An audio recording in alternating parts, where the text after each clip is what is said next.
Sebelum gue bahas topik yang sensitif ini, gue mau kalian komen di bawah dulu. Kalian setuju nggak sama statement kenapa orang Cindo atau orang China di Indonesia, atau bahasa halusnya orang keturunan Tionghoa, itu kesannya lebih kaya, atau lebih sukses, atau lebih jago dagang daripada orang-orang pribumi kita? Sebelum kalian denger penjelasannya, gue mau lihat opini-opininya di bawah nih. Tapi disclaimer dulu ya, kalau misalnya kalian ekspektasi nonton video ini buat memicu kemarahan atau bikin benci sama satu pihak tertentu, mendingan gak usah ditonton aja videonya, kalian skip nonton video joget-joget atau apalah gitu. Karena ini emang topik yang menarik banget ya. Kenapa orang Cindo di Indonesia itu kesannya lebih sukses, lebih banyak duit, karirnya lebih cepet naik. Walaupun nggak bisa digeneralisasi, pernah ada satu quote yang wow banget menurut gue. Itu dulu Wapres kita, Pak Yusuf Kala tuh sampai bikin statement. Populasi etnis Tionghoa di Indonesia itu tuh cuma single digit persen, itu di bawah 5%. Tapi kenapa mereka bisa kontrol ekonomi kita lebih dari 50%? Sampai kalau kalian lihat sekarang ya, orang-orang terkaya di Indonesia, top 24 listnya dari list ini, 90% lebih tuh orang keturunan Tionghoa. Masa iya sih, kayak ras tertentu atau etnis tertentu tuh punya traits yang secara lahir tuh kita udah kalah duluan? Realitanya sebenarnya enggak. Dan stigma kenapa orang Cindo atau koko-koko itu pasti punya toko, itu kental di Indonesia, padahal orang-orang keturunan Tionghoa di luar negeri, misalnya kalau di Amerika itu nggak kayak gitu loh, mereka nggak terlalu fokus di dagang. Kenapa di Indonesia? Dan gue saranin kalian nonton sampai chapter terakhir, karena realitanya sekarang tuh nggak bisa digeneralisasi. Sebenarnya nggak ada alasan kuat kenapa satu ras atau etnis tertentu bisa lebih sukses daripada etnis lainnya. Cuma ya semua berkaca ke sejarah. Kalau simple Google search, kenapa orang Cindo lebih sukses? Karena mereka lebih gigih, lebih hemat soal pengeluaran, kultur pendidikan yang kuat banget dari orang tua ke anaknya, saling mengayomi. Cuma again itu udah nggak bisa digeneralisasi lagi. Dan kalian bakal belajar kenapa realitanya kayak gitu di Indonesia. Apapun etnis kita, karena kita Bhinneka Tunggal Ika. Justru keberagaman itu yang bikin Indonesia kuat. Ayo kita coba lihat apa yang kita bisa pelajarin dari video ini. Yang gue lumayan kaget ternyata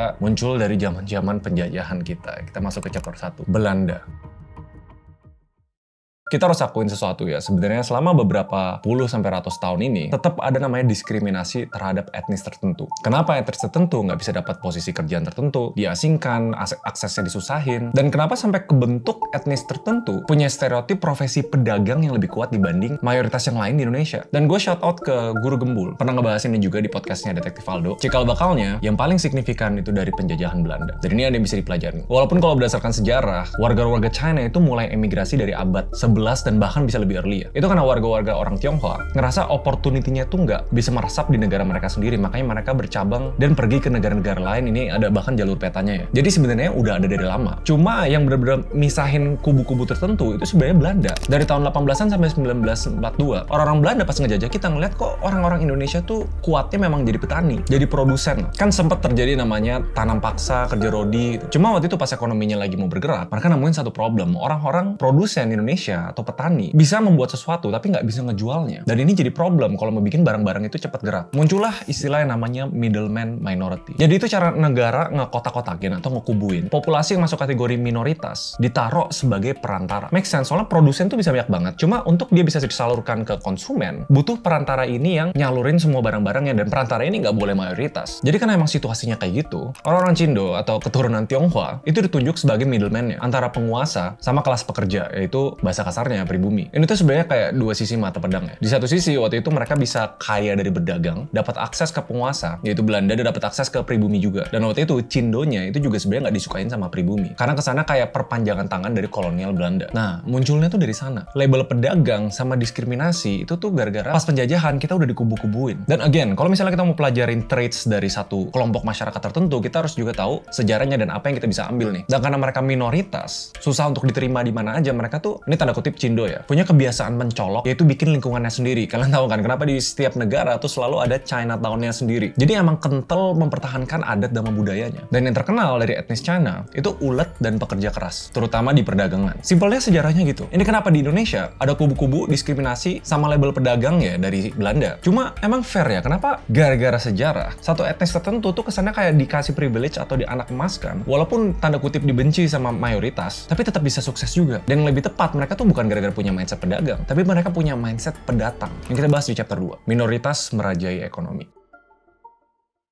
So, mindset pendatang tuh maksudnya apa? Karena adanya diskriminasi itu, kalau kalian lihat di pemerintahan kita, dan ini statement juga dari Yusuf Hamka, teman-teman Tionghoa, kalau Orde Baru itu nggak boleh masuk politik, nggak boleh jadi PNS, nggak boleh jadi polisi, tentara, karena ya ada diskriminasi itu. Kalaupun ada, itu tuh dikit banget, dan itu pasti kenal deket sama pejabat tertentu. Dan bukan masalah mata pencaharian doang ya, bukan dari ekonomi, tapi dari segi pendidikan juga. Karena susah untuk sekolah negeri, mereka ngebangun sekolah swasta. Ini yang sempat gue mention sebelumnya, kenapa ada Chinatown di masing-masing negara. Komunitasnya tuh kental banget. Dan mungkin ini alasan juga kenapa kebanyakan Cindo itu sekolahnya di sekolah swasta. Yang kalau mau di-compare apple to apple lagi sekolah negeri sama sekolah swasta, yang dilengkapin sama ekstrakurikuler dan lain-lainnya, culture yang dari masing-masing negara lain, jiwa entrepreneurial itu jadi kuat. Punya dorongan untuk wirausaha. Again, kita summarize. Karena ada jadi diskriminasi, susah untuk etnis ini dapat kerjaan atau opportunity dari negara, jadi harus menciptakan opportunity sendiri. Dan satu-satunya jalan adalah menjadi entrepreneur. Spesifiknya karena sejarah, orang Cindo menjadi pedagang di Indonesia. Dan ini masih berjalan sampai sekarang. Bukan kata-kata gue doang, bahkan ada beberapa netizen, pakar-pakar bilang kenapa orang Cindo jadi pedagang, orang pribumi kebanyakan jadi PNS, tentara, polisi, karena opportunity-nya terbuka. Ada keamanan dari segi pekerjaan yang didapetin sama orang-orang native Indonesia dibanding etnis Tionghoa. Jadi pelajaran pertama bisa dibilang kenapa bisa merajai ekonomi, karena sesimpel kejepit atau bahasanya kepepet atau apapun itulah. Karena opportunity-nya nggak diberikan ke mereka, mereka menciptakan opportunity itu sendiri. Kayak jadi entrepreneur. Dan masuk lagi ke statement Wapres kita ya, bayangin kalau misalnya cuma segelintir populasi yang bisa kuasain ekonomi lebih dari 50%, itu artinya kekuatannya tuh 10 kali lipat dibanding jumlahnya. Kalau kita lihat negara lain kayak Malaysia, etnis Tionghoa kontrol 60% ekonominya, tapi di satu sisi 30% populasi mereka itu etnis Tionghoa. Menurut kalian kesannya nggak adil nggak? Kalau di Pakistan, yang kaya ya orang Pakistan. Di Arab apalagi. Di Turki, dari 10 orang kaya, 9-nya itu orang Turki. Ini kalau dibahas semuanya, intinya tuh panjang banget dari segi politik, ekonomi, budaya. Intinya nggak ada sistem atau sejarah yang menguntungkan satu etnis tertentu atau grup tertentu dibanding grup lainnya. Cuma kita nggak bisa terus salahin sejarah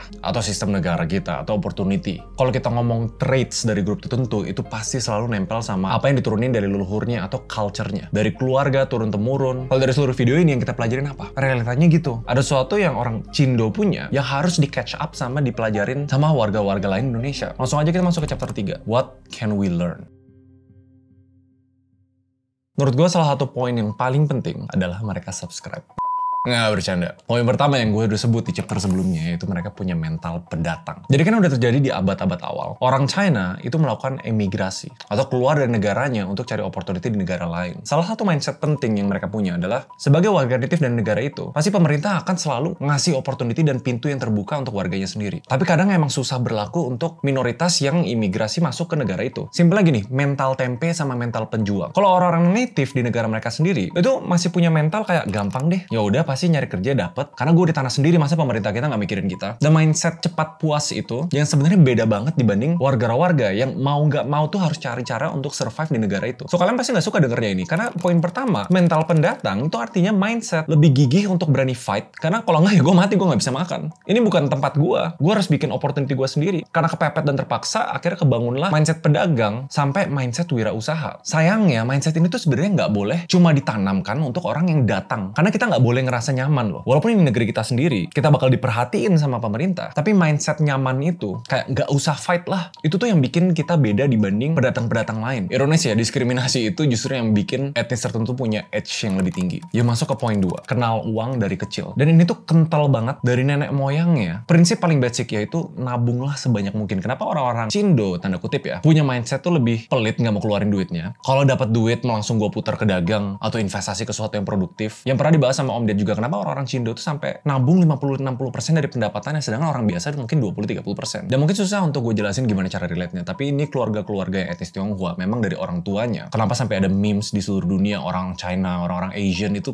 pinter banget, dan orang tuanya tuh keras semua, salah satunya di bidang keuangan ini. Udah dari kecil banget memang mindsetnya tertanam, gue harus nabung. Yang kita masuk ke poin paling gedenya di poin 3, yaitu pendidikan. Karena memang realitanya etnis Tionghoa itu yang paling banyak emigrasi ke negara-negara lain. Gabungan mental pendatang sama culture yang kuat banget dari orang tuanya. Yang again, banyak banget memes di seluruh dunia kalau kalian suka lihat 9gag dan teman-teman, kenapa sampai Asians yang menang olimpiade matematika, olimpiade apa, karena itu pendidikan yang keras banget dari orang tuanya. Sampai ada satu cerita yang gue baca dari satu artikel ya. Jadi ada pengusaha Indonesia nih, dia nyewa ruko di lantai kedua buat dia buka bisnis F&B-nya, dan dia nanya, gedung itu tuh yang punya itu koko-koko yang jualan perhiasan di lantai 1, dan dia jualannya tuh pakai baju tuh lusuh, kaos, celana. Kalau lu lihat di jalanan, kesannya tuh kayak orang yang nggak punya duit. Terus Terus orang ini ngobrol sama koko ini kayak, lu udah bisnis dari kapan? Udah dari lama banget, ternyata udah 30 tahun, 40 tahun. Udah punya anak, anaknya di mana? Anaknya di sekolahnya di Kanada. Bahkan di tempat yang boarding schoolnya bagus. Pas ditanya kenapa orang-orang koko-koko ini lusuh banget kelihatannya, tapi keluarin duit luar biasa gede untuk anaknya sekolah di luar negeri. Karena memang udah tertanam bahwa pendidikan itu jadi investment atau jaminan yang kental banget sampai sekarang. Anak gue harus pinter kalau mereka mau sukses. Dan the fact bahwa koko itu pakai baju lusuh dan lain-lain kelihatannya kayak prioritas uangnya juga beda. Orang-orang Cindo yang lagi merintis dan lagi fight untuk karirnya biasanya lebih pelit dan lebih hitungan uang yang dikeluarin harus bikin uang lain. Sedangkan kita tahu banyak banget masyarakat Indonesia yang sekali dapat gaji itu langsung pikirin gue bisa spending di mana. Jadi ya